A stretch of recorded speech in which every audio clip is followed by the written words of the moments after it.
Assalamualaikum semuanya. Selamat datang di channel Hari-Hari Berlalu, channel yang menyajikan berbagai kisah unik dan menarik untuk dibahas. Namun sebelum itu mengklik tombol subscribe terlebih dahulu. Dan seperti biasa, mari kita awali dengan berdoa. Semoga kesehatan dan rezeki senantiasa mengalir kepada kita semua. Amin. Hari itu, di kantor polisi Indonesia, seorang wanita parubaya tampak panik dan terisak.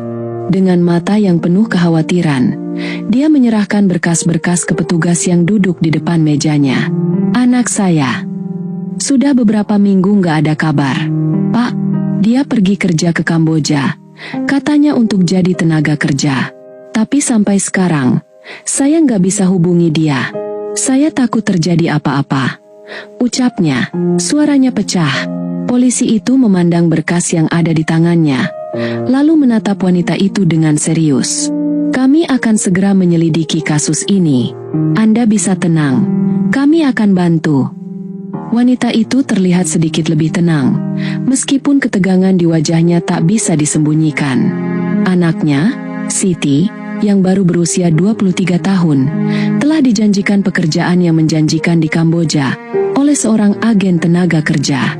Namun setelah berangkat, semua komunikasi dengan Siti terputus. Ibu Siti merasa ada yang salah.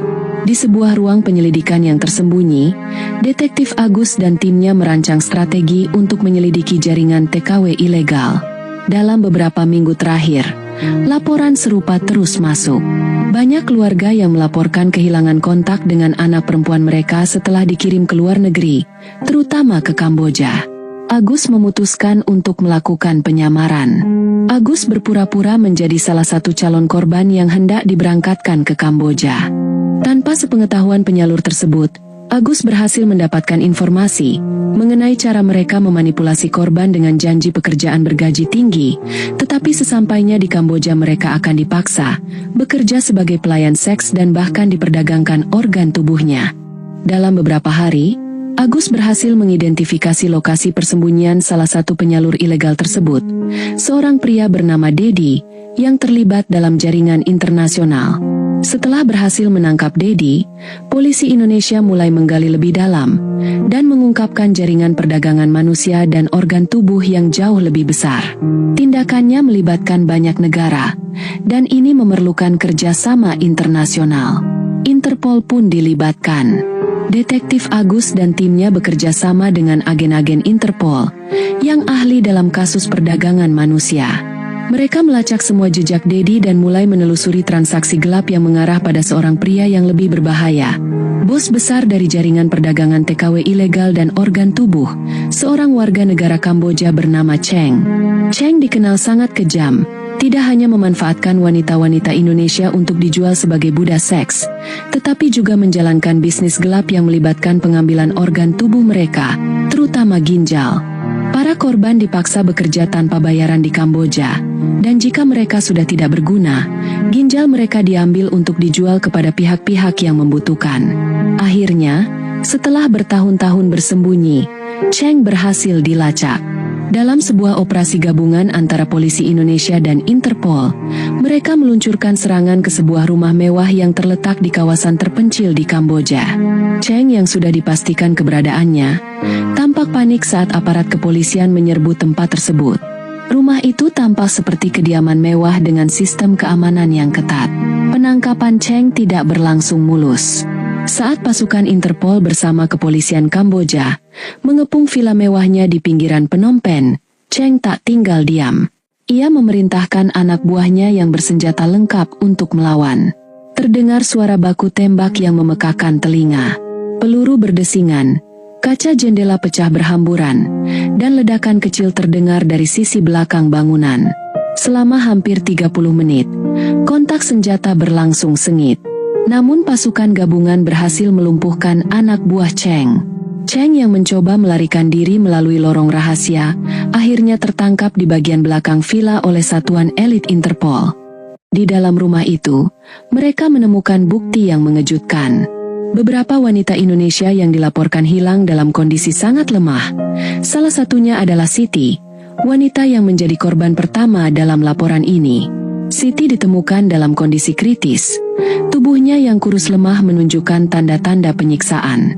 Selain itu, yang lebih mengguncang adalah kenyataan bahwa ginjalnya telah diambil tanpa izin, meninggalkan bekas luka yang mengerikan di tubuhnya.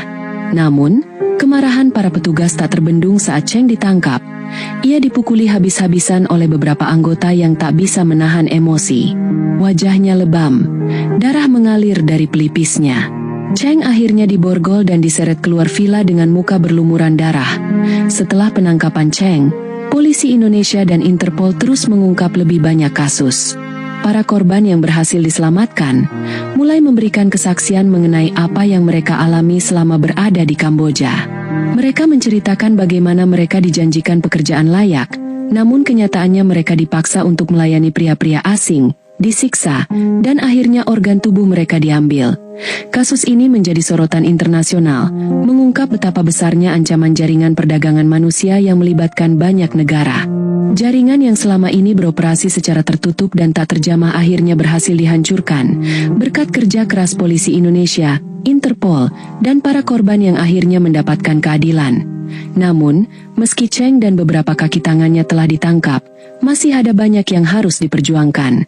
Perdagangan manusia dan organ tubuh adalah masalah yang jauh lebih besar daripada yang pernah diperkirakan. Polisi Indonesia dan Interpol berjanji akan terus berjuang untuk membongkar jaringan lainnya dan memberikan keadilan bagi para korban yang telah jatuh ke dalam perangkap.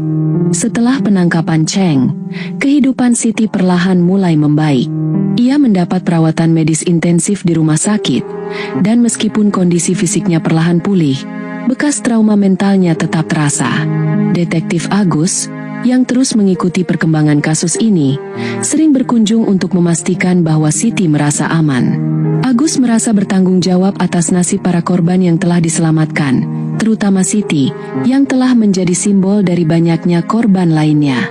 Namun, meskipun Cheng telah ditangkap, jejak-jejak jaringan perdagangan ini masih tersebar di berbagai negara. Agus dan timnya tahu bahwa mereka belum menang sepenuhnya. Banyak anggota jaringan lainnya yang masih bebas, dan banyak korban lain yang masih terjebak di luar sana di Kamboja. Seorang agen Interpol bernama Lara ikut terlibat dalam investigasi lanjutan. Lara adalah seorang wanita yang sudah berpengalaman dalam menangani kasus perdagangan manusia. Ia juga bekerja sama dengan polisi Indonesia untuk memetakan lebih lanjut jaringan yang belum terbongkar. Lara menemui Agus untuk membahas langkah selanjutnya. Kita sudah menangkap Cheng, tapi dia hanya ujung dari gunung es. Dia bekerja untuk orang-orang yang jauh lebih besar. Kita harus menggali lebih dalam, kata Lara, matanya penuh tekad. Agus mengangguk, menyadari bahwa mereka harus bekerja lebih keras lagi. Di sebuah rumah perlindungan di Jakarta, Siti duduk di tepi ranjang, menatap kosong keluar jendela. Meskipun tubuhnya mulai pulih, bayang-bayang masa lalu masih menghantui. Tangannya gemetar setiap kali ia mengingat suara pintu besi yang dikunci dari luar, atau bau obat bius sebelum ia kehilangan kesadaran di seberang ruangan. Detektif Agus datang membawa kabar baru. Ia duduk perlahan di samping Siti. Kami menangkap satu lagi dari jaringan itu. Namanya Iwan. Dia agen perekrut dari Indonesia yang selama ini sembunyi di Surabaya. Dia yang mengurus semua dokumen palsu TKW dan tiket perjalanan ke Kamboja. Siti menggenggam selimutnya erat. Saya kenal dia. Dia orang yang pertama kali mendatangi rumah saya. Dia yang janjiin kerjaan bagus di hotel. Agus mengangguk. Kami akan pakai kesaksianmu untuk memperkuat bukti. Kamu nggak sendiri, Siti. Sudah ada 5 korban lain yang kami temukan. Beberapa masih dirawat di Kamboja. Siti menatap mata Agus. Saya mau bantu, Pak, tapi saya juga mau orang-orang itu benar-benar dihukum. Jangan cuma ditangkap, tapi dibebasin lagi karena punya uang. Agus tersenyum tipis. Itu juga tujuan kami. Sementara itu, di Kamboja, Lara, agen Interpol, melanjutkan penyelidikannya diam-diam. Ia tahu, meski Cheng sudah ditangkap, masih ada rumah-rumah penampungan rahasia yang belum dibongkar. Salah satunya disebut Kuil Tiga Bayangan, sebuah bangunan tua di pinggiran Phnom Penh yang digunakan untuk menahan para wanita sebelum mereka Diproses. Lara menyusup ke lokasi bersama satuan elit Kamboja dan 2 agen dari Malaysia. Di sana, mereka menemukan 6 wanita dalam kondisi mengenaskan. Salah satunya bahkan dalam kondisi koma karena kehilangan darah terlalu banyak. Tidak ada peralatan medis layak. Semuanya dilakukan dengan peralatan seadanya. Namun yang paling mengejutkan, mereka menemukan catatan tangan berisi daftar pengiriman organ dan nama-nama dokter bayangan yang bekerja sama. Dokumen itu dikirim langsung ke markas Interpol, dan menjadi senjata besar untuk menyeret aktor-aktor penting ke meja hijau di Jakarta. Persidangan mulai digelar. Iwan, penyalur TKW ilegal dari Indonesia, duduk di kursi pesakitan. Ia tampak tenang, seolah yakin akan bebas. Namun ketika Siti muncul sebagai saksi utama, suasana ruang sidang berubah drastis. Dengan suara gemetar tapi tegas, Siti menceritakan bagaimana ia dibujuk, dibawa ke luar negeri tanpa penjelasan jelas, lalu disekap dan akhirnya dipaksa menyerahkan ginjalnya.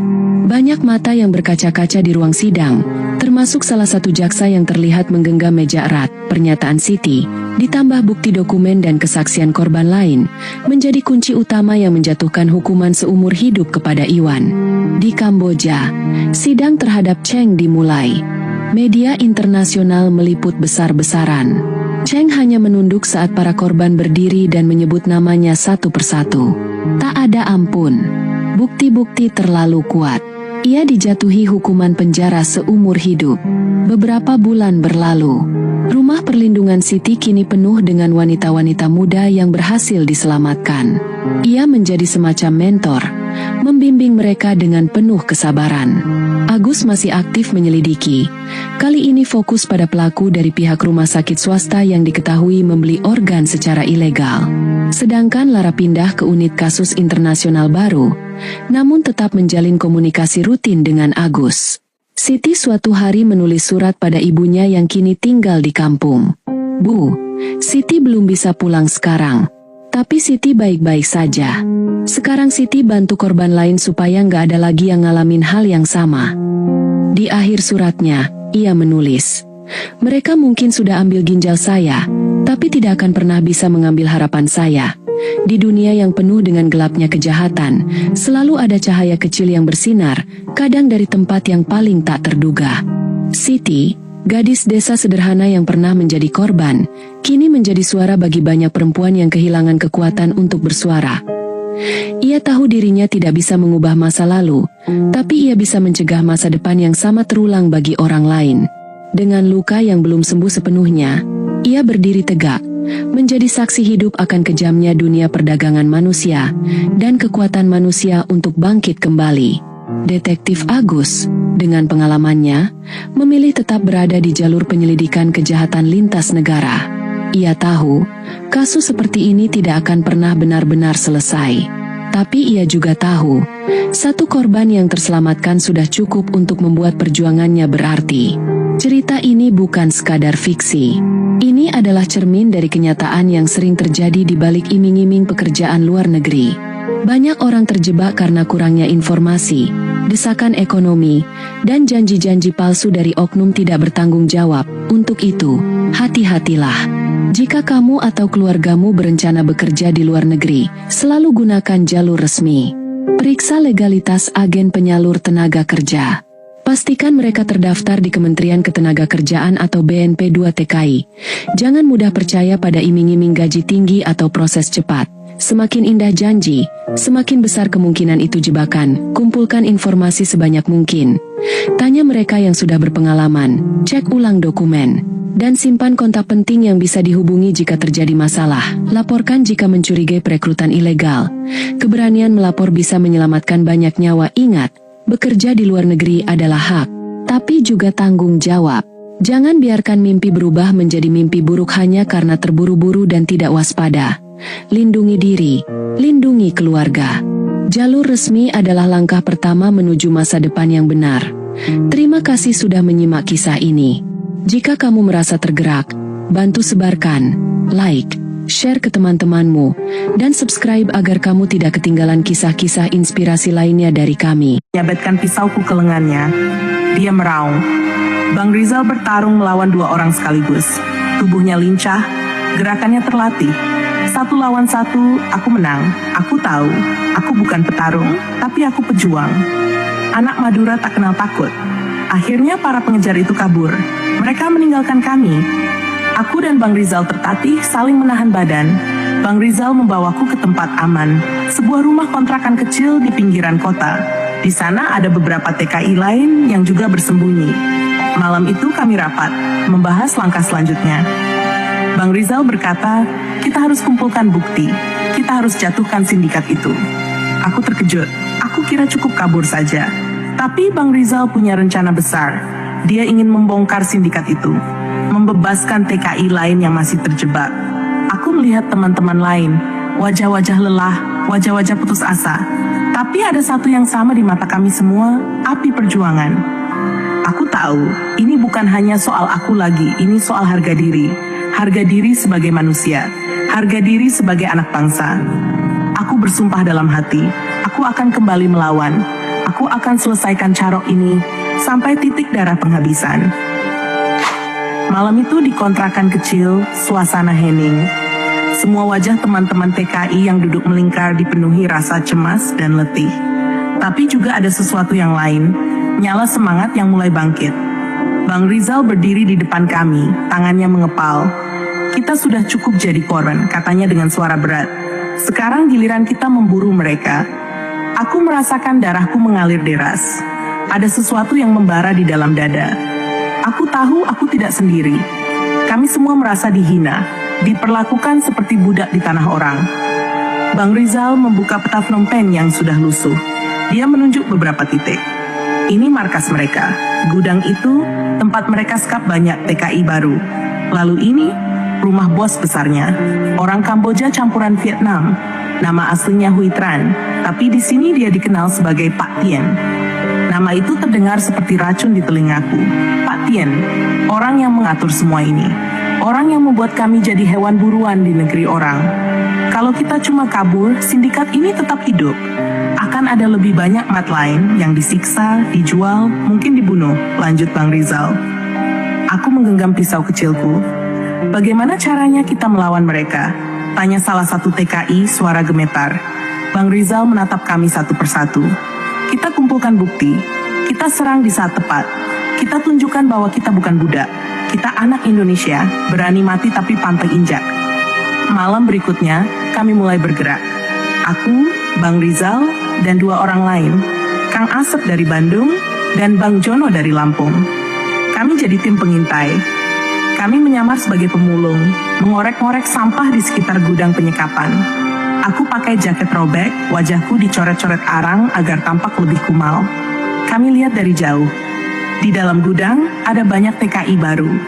Wajah-wajah putus asa, sebagian masih remaja. Salah satunya seorang gadis muda, menangis sambil memeluk lutut. Aku mengepalkan tinju. Ini harus dihentikan. Kami memotret dari jauh, membuat rekaman video. Setiap sudut, setiap aktivitas kami dokumentasikan. Di malam ketiga, kami ikuti salah satu kaki tangan Pak Tien. Namanya Feng. Orang Kamboja berambut cepak dengan tato ular di leher. Feng pergi ke sebuah restoran mewah di pusat kota. Kami mengendap-endap mengamati dari kejauhan. Ternyata di restoran itu mereka bertemu beberapa polisi. Bang Rizal memotret. Ini dia bukti kuat. Mereka suap aparat lokal, bisiknya. Aku menahan geram. Negara asing ini, hukum bisa dibeli. Tapi kami tidak menyerah. Kami terus kumpulkan bukti. Seminggu berlalu. Kami kembali ke kontrakan membawa semua data. Video penyekapan, bukti suap, daftar nama TKI yang disekap. Bang Rizal memutuskan sudah saatnya kami menyerang. Malam penyerangan tiba. Aku tidak pernah membayangkan sebelumnya hidupku akan seperti ini.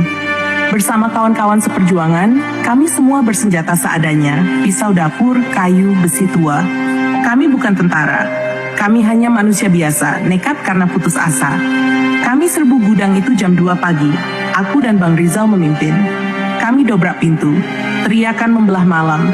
Para preman sindikat berhamburan bangun. Adu fisik tak terhindarkan. Aku bertarung dengan satu pria besar bertato naga.